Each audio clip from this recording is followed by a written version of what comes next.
Hi friends, today let's make 3 different meals, breakfast, lunch, and dinner, as well as a loaf of sourdough bread.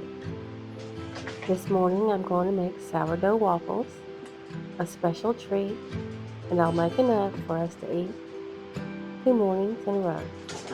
I'll do the same for lunch and the same for dinner.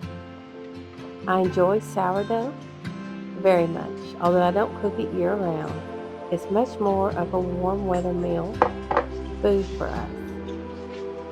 I keep my starter alive throughout the year, however, and I'm happy to get it out now that it's fall and start my sourdough journey again. All the recipes that I will be using will be linked below.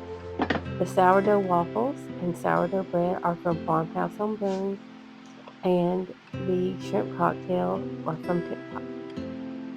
The rest of it are just recipes I've come up with along the way.